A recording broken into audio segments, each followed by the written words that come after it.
Steve Harvey had hosted Family Feud for 26 years, and in that time he had perfected the art of maintaining his upbeat, humorous persona even during emotional moments. But on a cold January afternoon in 2026, a 29-year-old Army sergeant named Daniel Cruz would explain why he survived an attack that killed everyone else in his unit, revealing a truth so haunting, so morally complex, and so psychologically devastating that Steve would completely drop his host character, sit down on the stage floor, and weep openly for several minutes while production halted. What began as a routine acknowledgement of military service would transform into one of the rawest explorations of survivors' guilt, moral injury, and the impossible choices soldiers face in combat ever shared on television. Before we continue with Daniel's explanation of why he survived when his brothers didn't, if you're moved by these authentic stories about the psychological wounds of war, the moral complexity of combat decisions, and the lifelong burden of living when others died, please take a moment to like this video and subscribe to our channel. These stories honor the invisible scars that veterans carry and remind us that supporting our military means addressing all dimensions of combat trauma. The Cruz family from San Antonio, Texas walked onto the Family Feud stage with a subdued energy that stood in stark contrast to most families' enthusiasm. There were 5 of them competing. Daniel, a 29-year-old Army sergeant, his wife Jessica, who was 28, his mother Carmen, who was 53, his sister Maria, who was 26, and his brother-in-law Antonio, who was 28. Daniel wore his Army dress uniform, the jacket decorated with a combat infantryman badge, an Army Commendation Medal with Valor device, and a Purple Heart. But what was most striking about Daniel wasn't his decorations, it was his eyes. They held a hollowness, a 1,000-yard stare that anyone familiar with severe combat trauma would recognize immediately. His jaw was clenched, his posture rigid, and his hands trembled slightly despite his obvious attempts to control them. During the family introduction, Steve noticed Daniel's visible discomfort immediately. "Sergeant Cruz, thank you for your service. I see you're wearing your uniform today. How long have you been in the Army?" Daniel's response was clipped, almost mechanical. 8 years, sir, 2 deployments to Afghanistan, 1 to Iraq." Steve, sensing the young man's tension, kept his questions gentle. "And you're home now, back with your family?" Daniel nodded stiffly. "Yes, sir, been home for 14 months. Steve noticed Daniel's wife Jessica place a comforting hand on his arm, noticed how Daniel flinched slightly at the touch before forcing himself to relax. Carmen, Daniel's mother, had tears in her eyes just from the introduction, clearly emotional about her son's service and perhaps about something more. Steve, with the intuition he developed over decades of interviewing people, sensed there was a deep story here, but decided not to push during the introductions. The game proceeded, but it was clear that Daniel was struggling. When it was his turn to buzz in, his hand shook noticeably. When he had to give an answer, he spoke in short, clipped sentences, his military bearing evident but his discomfort palpable. His family members kept glancing at him with concern, clearly worried about how he was handling being on stage in front of cameras and a studio audience. During one question about things that make loud noises, Daniel's entire body tensed and he stepped back from the buzzer, his breathing becoming rapid and shallow, clear signs of a panic response. Jessica immediately moved to his side, speaking quietly to him while the other family members covered the moment by focusing intensely on the game. Steve, watching this unfold, made a subtle gesture to slow the pace of the game, giving Daniel time to compose himself. When Daniel returned to the game, he looked embarrassed and apologized. "Sorry, Mr. Harvey, sometimes loud noises are difficult for me." Steve's response was immediate and compassionate. "No apology necessary, Sergeant. You don't have to explain anything you're not comfortable explaining." But Daniel, perhaps feeling like he needed to justify his response or perhaps finally reaching a breaking point where he needed to share what he'd been carrying, spoke before Steve could move the game forward. "I have PTSD, Mr. Harvey. Severe. I've been in treatment for 14 months, but some days are harder than others. Loud noises trigger me because of what happened, because of how I survived." The studio fell quiet, everyone recognizing that Daniel was about to share something significant. Steve, abandoning any pretense of continuing the game, gave Daniel his complete attention. "Son, you don't have to talk about this if you're not ready. There's no pressure here." But Daniel shook his head, and when he spoke, his voice carried the weight of someone who had been holding a terrible truth inside for too long. "I need to talk about it. My therapist says talking about it helps, even though it doesn't feel like it does. And maybe someone watching needs to hear this, someone else who survived when they shouldn't have." Daniel took a shaky breath before continuing. March 17, 2024. My unit was on patrol in Afghanistan in Kandahar province. There were 12 of us. We were doing a routine patrol in an area we'd been through dozens of times before. We thought it was secure, thought we knew the terrain. We were wrong. The audience sat in complete silence, sensing the gravity of what Daniel was about to reveal. We were moving through a village when we got ambushed. Heavy fire from multiple positions, RPGs, the works. It was a coordinated attack, and they had us pinned down. Our squad leader, Staff Sergeant Marcus Williams, tried to call in air support, but our radio took a hit and went dead. We were trapped, taking casualties, and we couldn't call for help. Daniel's voice remained steady but mechanical, as though he was reporting facts rather than describing the worst day of his life. Within the first 10 minutes, we'd lost 4 guys, just gone. Martinez, Davis, O'Connor, and Thompson, 4 of my brothers, just gone. The rest of us took cover in a partially collapsed building, trying to figure out how to get out of there alive. But the enemy had us completely surrounded. It was only a matter of time. His hands were shaking violently now, but he pressed on. Staff Sergeant Williams made a decision. He said someone needed to make a run for it, try to get to higher ground about 200 meters away where they might be able to get a signal and call for help. It was a suicide mission. Whoever ran would be completely exposed, an easy target. But it was our only chance. If someone could get a signal and call in air support, the rest of the unit might survive. Steve stood completely still, his expression showing the weight of what he was hearing. Daniel continued. Williams asked for a volunteer. Nobody moved. We all knew it was a death sentence. Then Williams said he would go himself as squad leader, but I stopped him. I said I would go. I said I was the fastest runner in the unit, that I had the best chance of making it. Daniel's voice broke for the first time. That was a lie, Mr. Harvey. I wasn't the fastest runner. Hernandez was faster. Jenkins was faster. But I volunteered because in that moment I wanted to die. I was so tired of the war, so tired of watching people die, so tired of being afraid every second of every day. I thought, if I'm going to die in Afghanistan, let it be while trying to save my brothers rather than just getting picked off in that building. At least my death would mean something. The studio remained in shocked silence as the full implication of what Daniel was saying became clear. He continued, tears now streaming down his face. So I ran. I left that building and I ran as fast as I could toward the high ground, and I expected to die. I wanted to die. Every step I waited for the bullet or the RPG that would end it, but it never came. Somehow, impossibly, I made it. I got to high ground, I got a signal, I called in our position and requested immediate air support and evacuation. Then I waited for the helicopters, convinced I'd accomplished my suicide mission and now I'd finally be killed. Daniel paused, struggling to continue. But the helicopters came before the enemy could reach my position. They evacuated me first since I was alone and exposed, then went to get the rest of my unit from that building. Except by the time they got there, everyone else was dead. While I was on the radio calling for help, while I was waiting to be evacuated, the enemy had overrun that building and killed every single one of my brothers, all 8 of them. Staff Sergeant Williams, Hernandez, Jenkins, Morrison, Chen, Washington, Garcia, and Kowalski, all dead. I was the only survivor out of 12. The devastating conclusion hung in the air. Steve's face showed complete horror and heartbreak. Daniel delivered the final, crushing truth. I survived because I wanted to die, Mr. Harvey. I made that run expecting to be killed, hoping to be killed in a way that at least served a purpose. But I lived. And everyone else, everyone who wanted to get home to their families, everyone who had reasons to live, they all died. I survived because I gave up, because I stopped caring about my own life. And they died because they stayed in that building trying to survive, trying to get home. The moral complexity, the psychological devastation of what Daniel was describing was almost too much to process. He continued, For 14 months I have lived with the knowledge that I survived because I didn't want to, and they died because they did want to. I got to come home to my wife. He gestured to Jessica, who was openly sobbing, while Williams's wife became a widow. I got to hug my mother. He gestured to Carmen, who had her face buried in her hands, while 8 other mothers got folded flags. I survived the thing that should have killed me, and they died in the place that should have been safe until the helicopters arrived. Daniel's voice rose with anguish. And the worst part, the absolute worst part, is that everyone calls me a hero. They gave me a medal for valor for making that run, for calling in air support, for saving lives even though I didn't save anyone. They call me brave, say I made a sacrifice, say I should be proud. But I'm not a hero, Mr. Harvey. Heroes want to live. Heroes are brave because they overcome their fear and do what needs to be done despite wanting to survive. I had no fear during that run because I didn't care if I survived. I wasn't brave, I was suicidal. And everyone else is dead while I'm standing here on a game show being thanked for my service.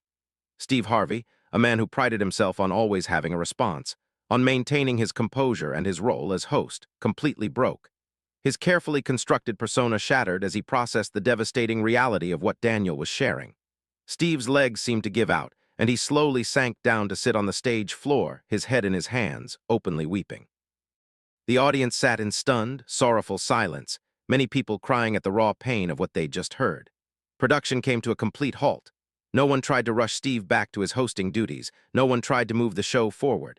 The production team recognized that they were witnessing something far more important than a game show.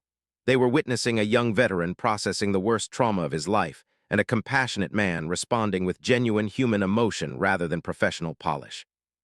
After several minutes, Steve looked up at Daniel from his position sitting on the floor, his face wet with tears, his voice barely a whisper. "Son, I need you to listen to me very carefully. Everything you just told us about wanting to die, about surviving when you didn't want to, about carrying guilt for your brother's deaths, none of that makes you less of a hero. If anything, it makes your survival even more important because you're here fighting every day against your own mind, telling you that you shouldn't be." Steve struggled to his feet with the help of a crew member, walked directly to Daniel, and placed both hands on the young soldier's shoulders. "Daniel, the fact that you made that run, regardless of your mental state when you did it, saved you and prevented the enemy from killing all 12 members of your unit simultaneously. Your call for air support, even though it came too late to save the others, meant their families at least got bodies to bury. You gave them that. And the fact that you survived to come home and tell their stories means your brothers are not forgotten. That matters." Steve's voice grew more passionate through his tears. "But more than any of that, I need you to hear this. You volunteering for that run when you wanted to die doesn't diminish the courage it took. Suicidal people don't generally run through enemy fire. They take pills, they pull triggers, they step off bridges. You made a tactical military decision to take on the most dangerous task to give your unit the best chance of survival. That's what soldiers do. The fact that you personally didn't care if you lived or died doesn't change the reality that what you did was brave and necessary." Daniel was sobbing now, his military composure completely broken. "But they died because I survived. If I'd been killed during that run like I expected, Williams wouldn't have sent someone else. They'd have all stayed in that building and maybe they'd have found another way. Maybe they'd have fought until the helicopters came. Maybe they'd all be alive if I'd died like I was supposed to." Jessica, Daniel's wife, stepped forward, her own face ravaged by tears. "Daniel, baby, we've been over this with your therapist 100 times. You didn't kill your squad. The enemy killed them. The war killed them. You making that run gave them a chance, even if it didn't work out the way anyone hoped. And you surviving means I still have my husband, your mother still has her son, your sister still has her brother. Your survival isn't a betrayal of them, it's a gift to us." Carmen, Daniel's mother, joined them, embracing her son from one side while Jessica held him from the other. Through her own tears, she spoke directly to her son. "Mijo, from the day you came home, I have watched you punish yourself for living. I have watched you reject every good thing in your life because you think you don't deserve happiness when your brothers are dead. But you know what? Those 8 men who died, they wouldn't want this for you. They wouldn't want you to spend the rest of your life in anguish because you survived. They'd want you to live well, to find peace, to honor their memory by being happy, not by destroying yourself with guilt." Steve, composed enough now to speak more clearly, addressed the audience and cameras. "Ladies and gentlemen, what we're witnessing is moral injury and survivors' guilt in their rawest form. Sergeant Cruz survived a situation where 11 of his brothers died, and he's been torturing himself for 14 months because he thinks his survival makes him unworthy or because his mental state when he made his heroic run somehow diminishes the courage it took." Steve turned back to Daniel. "Son, I need to tell you something that I hope you'll carry with you. Your therapist has probably told you this, but maybe hearing it from someone else will help. You are not responsible for your brothers' deaths. The enemy combatants who killed them are responsible.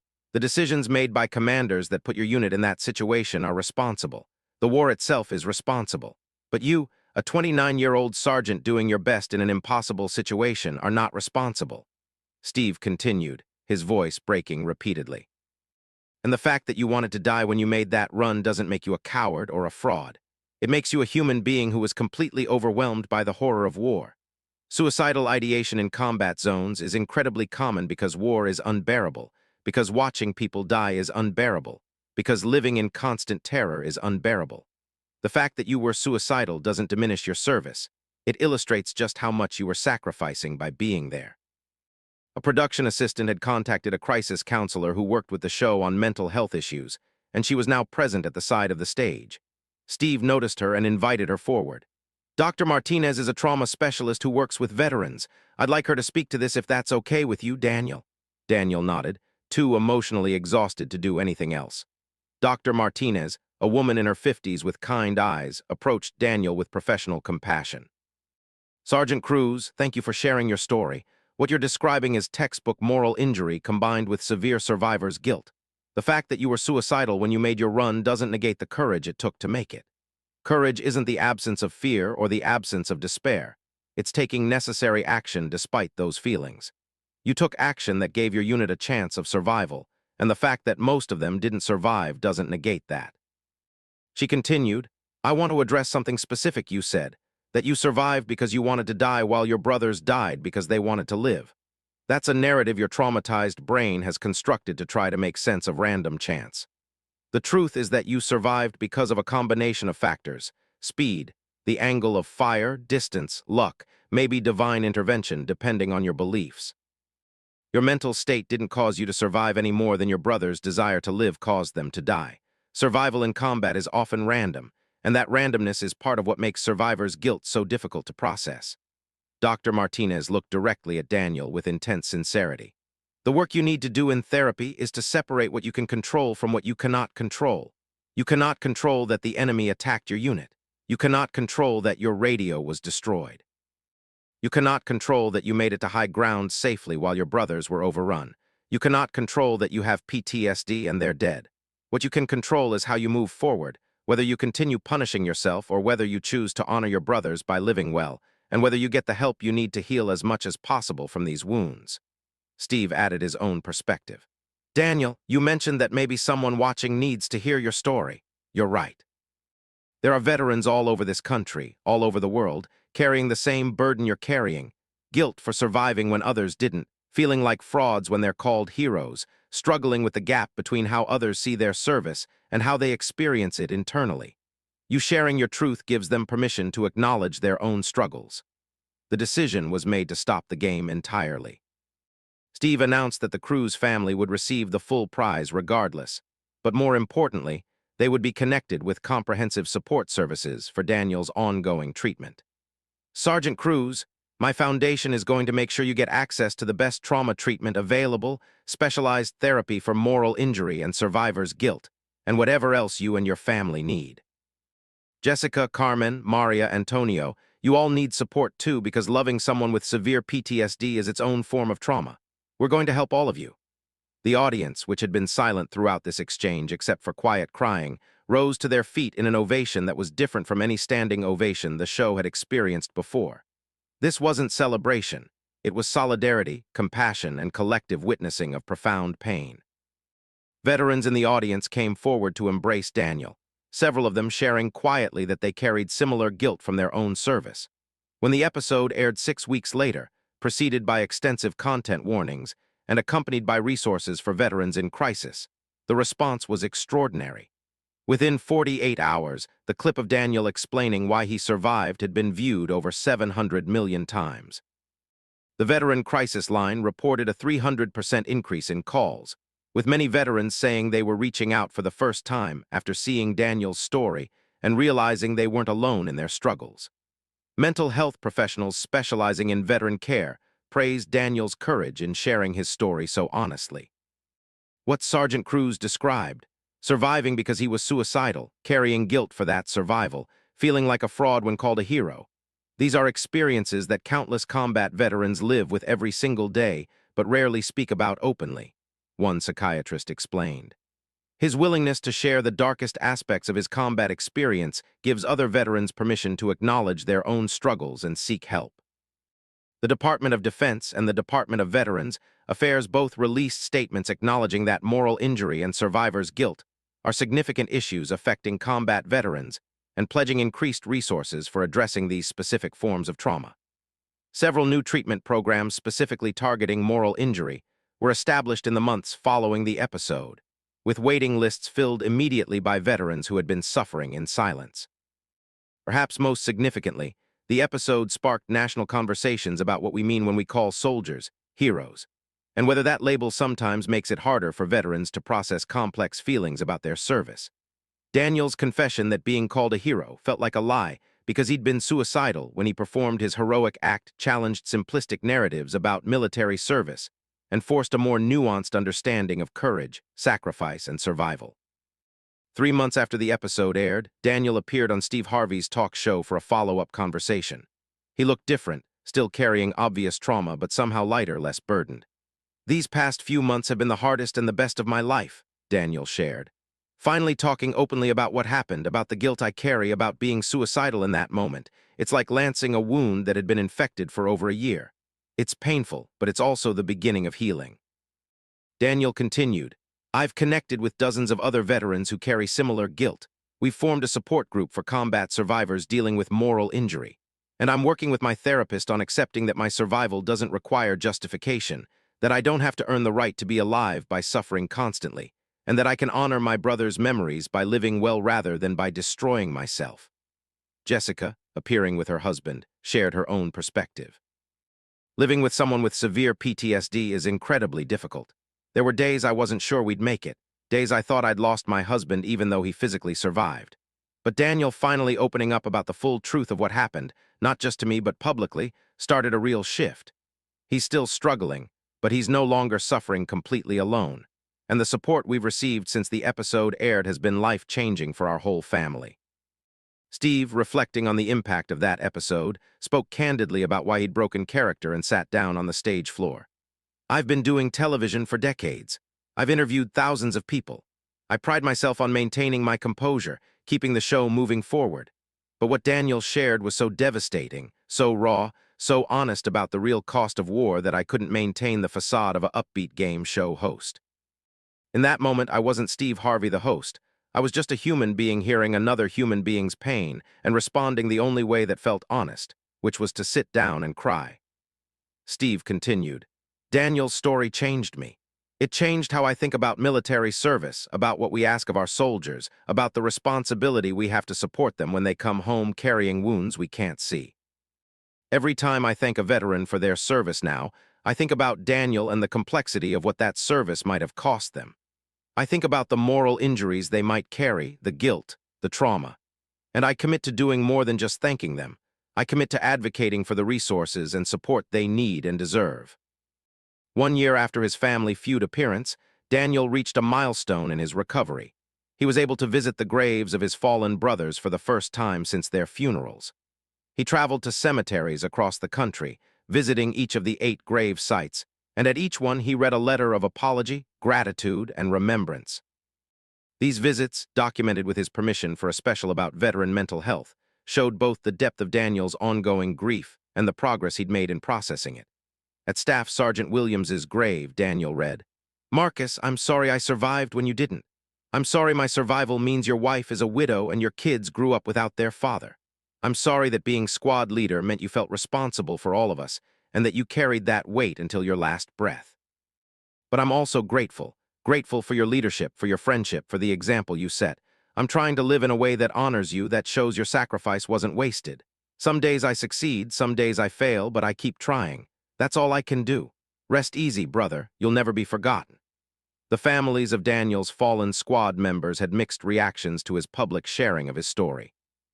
Some found it helpful, appreciating that Daniel was keeping their loved ones' memories alive and openly acknowledging the cost of that day. Others struggled with learning details about the final moments they hadn't known before. But all of them appreciated Daniel's obvious love for their family members and his commitment to honoring their memories. Williams's widow, Lauren, gave an interview sharing her perspective. "When I first watched Daniel talk about that day, I was angry.